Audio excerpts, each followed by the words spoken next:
Hello दोस्तों, कैसे हैं आप सभी। सो फ्रेंड्स, यहाँ पे हम जिस टॉपिक पर डिस्कशन कर रहे हैं वो टॉपिक है time management for CSIR। Okay, कि CSIR में आप टाइम मैनेजमेंट कैसे करेंगे। ओके, तो सबसे पहले आपने देखा होगा कि हम अक्सर टाइम टेबल बनाते हैं, स्मार्ट स्टडीज़ की बात करते हैं, लेकिन फिर हम खुद ही उसको फॉलो नहीं कर पाते हैं। पता है उसका रीज़न क्या है? क्योंकि या तो हम बहुत टफ टास्क बना लेते हैं जिसको पूरा करना खुद में ही एक अपने आप में बहुत प्रॉब्लम क्रिएट करता है, या फिर हम इतना इजी बनाते हैं कि बस हम अपना जितना सिलेबस होता है उसको ही नहीं कवर कर पाते। अक्सर हमें खुद से एक सवाल पूछना चाहिए कि आखिर हम CSIR क्यों कर रहे हैं, आखिर CSIR ही क्यों, है ना। तो अगर इसका जवाब आपके पास है तो आप डेफिनेटली CSIR क्लियर ज़रूर करेंगे। ओके, तो और अगर जवाब नहीं है तो प्लीज़ जवाब ढूंढने की कोशिश करो, क्योंकि जवाब आपके ही अंदर है। ठीक है, तो आप यहाँ पे देखेंगे कि अक्सर हम कोई भी टाइम टेबल बना लेते हैं, वो भी दूसरों के अकॉर्डिंग। हमें दूसरों के अकॉर्डिंग नहीं, अपने अकॉर्डिंग टाइम टेबल बनाना चाहिए। हमें ये देखना चाहिए कि किस टाइम पे हम फ्री हैं, या किस टाइम हमारा टाइम जो है वो उसको हम यूटिलाइज़ कर सकते हैं, या ऐसा टाइम जिसमें मेरा ब्रेन अच्छे से काम करे, या मेरी जो भी एक्टिविटी है, मेरी बॉडी अच्छे से एक्टिव रहती हो। ठीक है, तो उस टाइम पे हमें स्टडी करनी चाहिए और उस टाइम में हमें अपना बेस्ट देना चाहिए। ठीक है, तो यहाँ पे आप देखेंगे कि decide which time is best for you, जो आपके लिए बेस्ट हो वो टाइम हमें अपना लेना चाहिए स्टडी के लिए। In which you can do proper study, और फिर उस टाइम में आपको प्रॉपर स्टडी करनी चाहिए। अगर आपको लगता है कि आप मॉर्निंग में अच्छा पढ़ पाते हैं तो मॉर्निंग में पढ़िए, अगर आपको लगता है कि नहीं मैं आफ्टरनून में अच्छा पढ़ता हूँ तो तब पढ़िए, और नाइट में अच्छा पढ़ते हैं तो नाइट में पढ़िए। ऐसे ही फिर आपको जैसे स्टडी है वो आपको किस टाइम पे करना अच्छा लगता है, जो क्वेश्चन है उन्हें करना आपको किस टाइम पे अच्छा लगता है, एंड जो आपका रिवीजन है वो किस टाइम पे आपको अच्छा लगता है, वो आप अपने टाइम के अकॉर्डिंग देख लें। ओके, एंड अपने जो जिस टाइम पे आपका ब्रेन जिस काम को करने के लिए एक सिग्नल देता हो, आप वो वर्क उसी टाइम में करें। ठीक है, नेक्स्ट है give your best in that time, और अपना उस टाइम पे कोशिश करें कि आप बेस्ट दें। ऐसा नहीं है कि जो आपने टाइम रखा है अपने पढ़ने का आप उसमें भी स्टडी नहीं कर पा रहे हैं। अगर ऐसा नहीं करेंगे तो आपका जो गोल है उसमें जितने भी आपने स्टेप बनाए हुए हैं उन्हें आप अचीव नहीं कर पाएंगे, और जब आप step by step her step में ही कमी करते रहेंगे तो आपको ही लास्ट टाइम फिर प्रॉब्लम होगी। एंड नेक्स्ट है डिसाइड द ब्रेक टाइम, और हमेशा याद रखना जैसे आप अभी आपने कोई भी टाइम हो, अभी आपने स्टडी स्टार्ट की, ठीक है, आप कम से कम 30 to 1 आवर कंटिन्यू स्टडी करते रहे। अभी या फिर आपके ब्रेन की जितनी कैपेसिटी है 2 घंटा 3 घंटा या 6 घंटे जितना भी आप कंटिन्यू पढ़े, लेकिन एक टाइम ऐसा आएगा जब आप पढ़ तो रहे होंगे लेकिन आपके ब्रेन में उतनी इफ़िशियंटली नहीं जा रहा होगा। ठीक है, आपके ब्रेन में उतना अच्छे से नहीं जा रहा होगा, तो उस टाइम पे आप एक ब्रेक लें। ठीक है, उस टाइम को आप ब्रेक की तरह लें।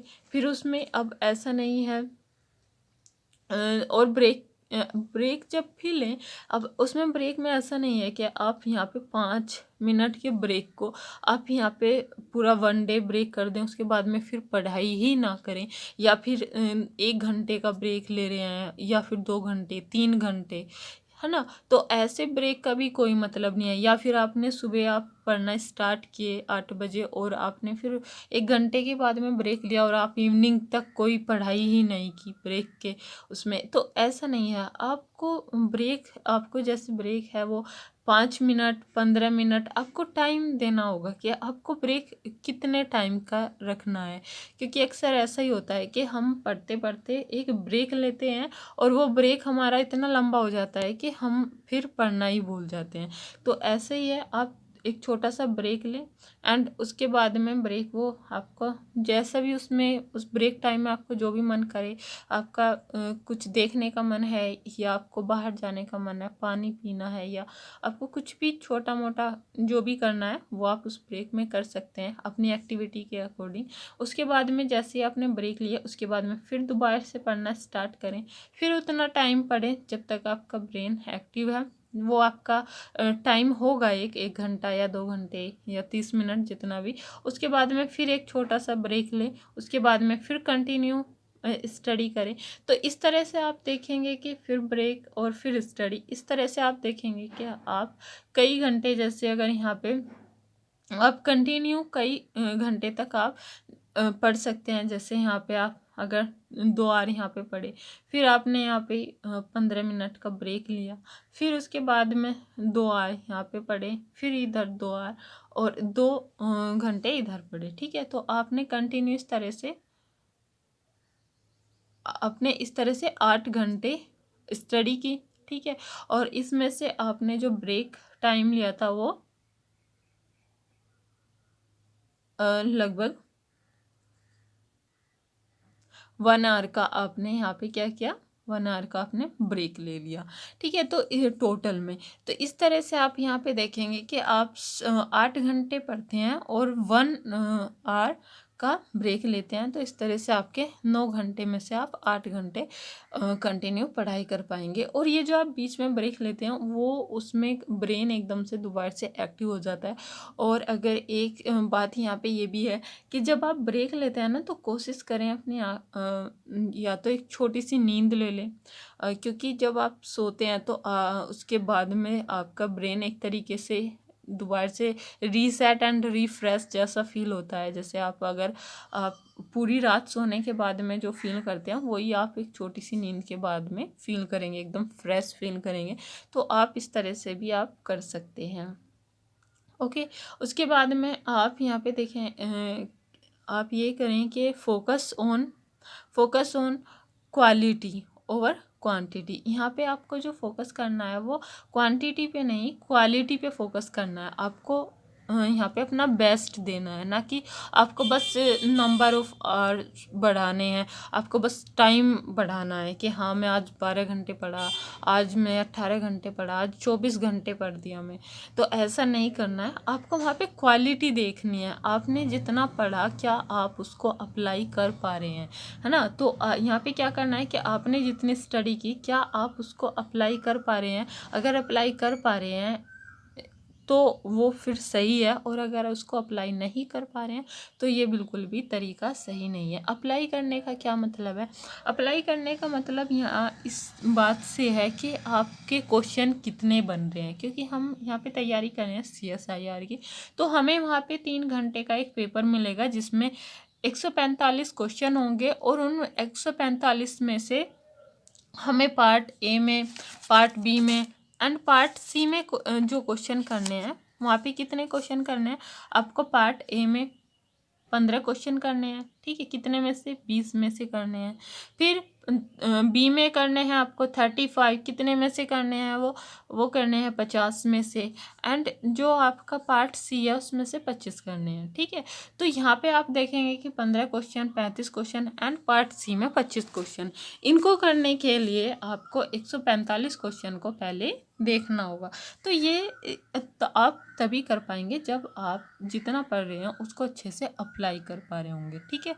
और वो भी एक प्रॉपर टाइम के साथ में। ऐसा नहीं है कि अगर वहाँ पे 3 घंटे का पेपर आ रहा है और आप उस पेपर को 6 घंटे में पढ़ पाते हैं या उसको सोल्व करने में, पेपर तो आपका 3 घंटे का है, आप उसको सोल्व करने में 6 घंटे लगा रहे हैं, तो आप कहाँ से पास हो जाएंगे। जब तक आप इस 3 घंटे अपने 6 घंटे को इस 3 घंटे में कन्वर्ट नहीं करेंगे तब तक आपको ऐसे ही प्रॉब्लम होगी। तो आप कोशिश करें कि जो ये 3 आवर का पेपर है उसको आप 3 आवर में या 2.5 आवर में, मतलब 2.5 घंटे में कंप्लीट पूरा सोल्व करने की कोशिश करें। क्योंकि कुछ टाइम आपको वहाँ पे माउस, अभी जैसे CBT मोड में एग्ज़ाम होता है तो वहाँ पे आप देखते होंगे कि आपको सेलेक्ट करने में, ऐसे उसको दोबारा से देखने में, या बहुत सारा टाइम वेस्ट हो जाता है सिग्नेचर करने में, या कुछ और एक्टिविटी हो रही है उस टाइम पे। ठीक है, तो आप ये कोशिश करें कि अगर एग्ज़ाम 3 आवर का है तो उसको आप 3 आवर में ही पूरा करने की कोशिश करो। अब उसके लिए आपको क्या करना होगा, उसके लिए आपको करना होगा कि आपको क्वेश्चंस करने होंगे। और क्वेश्चन किस तरह से करने होंगे, क्वेश्चन सबसे पहले तो आपको वहाँ पे सबसे पहले आप जैसे PYQ हैं, ठीक है, तो उनको सोल्व करें।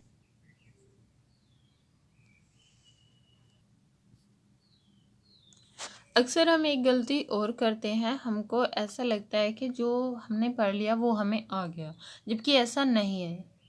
और वो आपको तब तक नहीं आता जब तक आप उसको बार बार रिवाइज नहीं करते, जब तक कि वो आपकी आंखों के सामने उसकी पूरी इमेज नहीं बन जाती कॉन्सेप्ट की, तब तक वो नहीं आता। या फिर आप उस कॉन्सेप्ट से, उस टॉपिक से रिलेटेड हर एक PYQ को या हर एक क्वेश्चन को अटेम्प्ट नहीं कर पाते, तब तक वो क्वेश्चन वो टॉपिक आपका जो है वीक ही है। ठीक है, तो यहाँ पे आपको क्या एक गलती, एक इल्यूज़न रहता है कि मुझे समझ आ जाता है सब कुछ, ठीक है, बट क्वेश्चन सोल्व नहीं होते। तो उसका रीज़न क्या है, समझ ही नहीं आया है। क्या है कि समझ ही नहीं आया है, या फिर आप उसको अच्छे से अप्लाई नहीं कर पा रहे हैं। जो इम्प्लीमेंटेशन पावर होती है उसको अप्लाई नहीं कर पा रहे। जो आपका आपने कॉन्सेप्ट को पढ़ा, उसको आप अच्छे से अप्लाई नहीं कर पा रहे। और अप्लाई कब नहीं कर पाते, जब आपने प्रॉपर रिवीजन नहीं किया होगा, या आपने जब पढ़ा था वो पढ़ते टाइम पे आपने अच्छे से फोकस के साथ नहीं पढ़ा। ठीक है, और उसको सिर्फ रटा है, उस कॉन्सेप्ट को अच्छे से समझा नहीं है। और अगर आप अच्छे से उसको समझ गए और 2-3 बार उसी दौरान रिवाइज किया, इसमें क्या होता है, जैसे आपने कोई भी, अगर आज आप उसको पढ़ते हैं, ठीक है, जैसे आपने कोई भी टॉपिक आज पढ़ा, फर्स्ट डे आपने पढ़ा, तो आपको नेक्स्ट टाइम उसको रिवाइज करना होगा। नेक्स्ट टाइम वो कब होगा, जैसे आप अगर मॉर्निंग पढ़ रहे हैं तो इवनिंग में एक बार रिवाइज ज़रूर करें। अगर इवनिंग में पढ़ा है तो उसको अगले दिन, नेक्स्ट डे उसको रिवाइज करें। और एक वीक के अंदर 2 बार रिवाइज कर लेना है। फिर जो 1 मंथ है उसके अंदर 2-3 बार रिवाइज कर लेना है। अगर आप ऐसे करते हैं, बार बार उसको सिर्फ पेज पलट के देखते हैं और बीच बीच में उस कॉन्सेप्ट को समझते हैं, तो वो आपकी लॉन्ग मेमोरी में फीड हो जाएगा, आप उसको कभी नहीं भूलेंगे। लेकिन हम ऐसा नहीं करते हैं। हम क्या करते हैं कि हमने कोई भी यूनिट स्टार्ट की, हम उसको पढ़ते जा रहे हैं और हमने रिवाइज नहीं किया, तो वो फिर उसके बाद में हमने सेकंड यूनिट स्टार्ट की और फिर हम उसको भी पढ़ते जा रहे हैं और हमने रिवाइज नहीं किया। फिर हमने ऐसे 3rd यूनिट, 4th यूनिट, और हमने ऐसे जो है 10 से 13 यूनिट कंप्लीट कर दी CSIR की। उसके बाद में हमने देखा कि हमने रिवाइज तो नहीं किया, हम उसके बाद में क्वेश्चन भी नहीं कर रहे। फिर हम देखते हैं कि अब हम ना तो अच्छे से जो क्वेश्चन होते हैं ना तो हम वो अच्छे से कर पाते हैं। अगर हम रिवाइज की बात करें, ना हम उसको रिवीजन को अच्छे से कर पाते हैं। और अगर हम उसको दोबारा से पढ़ने की कोशिश करते हैं तो हम उसको अच्छे से स्टडी भी नहीं कर पाते। ऐसा लगता है जैसे हम फर्स्ट टाइम ही पढ़ रहे हो, क्योंकि हम अब सब कुछ भूल चुके होते हैं। ठीक है, ये सेम ऐसे ही होता है जैसे हमने आज क्या खाया हमें 2 दिन बाद याद नहीं रहता। सेम ऐसे ही है कि जब हम आज पढ़ते हैं तो उसको रिवाइज भी हमें आज ही करना होगा, या फिर कल या परसों। ठीक है, मतलब 1 या 2 दिन के अंदर हमें उसको रिवाइज करना होगा, नहीं तो वो हमारे किसी काम की नहीं रह जाती पढ़ाई। तो ये काम करना, हम अक्सर पढ़ तो लेते हैं, पढ़ते तो सभी हैं, और हम अक्सर पढ़ तो लेते हैं, लेकिन हम उसके बाद में, पढ़ाई के बाद में रिवाइज नहीं करते। और रिवीजन के साथ में हम जो है प्रैक्टिस नहीं करते। तो ये तीनों काम जब आप, जिस दिन आप ये तीनों एक साथ करना स्टार्ट कर देंगे कि आप प्रॉपर स्टडी कर रहे हैं, प्रॉपर आप रिवाइज कर रहे हैं, प्रॉपर आप प्रैक्टिस कर रहे हैं, उसी दिन आपको जो है इम्प्रूवमेंट देखने को मिल जाएगा। आई होप कि आपको ये वीडियो अच्छी लगी हो। अगर अच्छी लगी है तो please comment, share and subscribe ज़रूर करें। And all the best and thank you friends. और आप हंसते रहो, मुस्कुराते रहो, क्योंकि ज़िंदगी आपकी है। Thank you friends.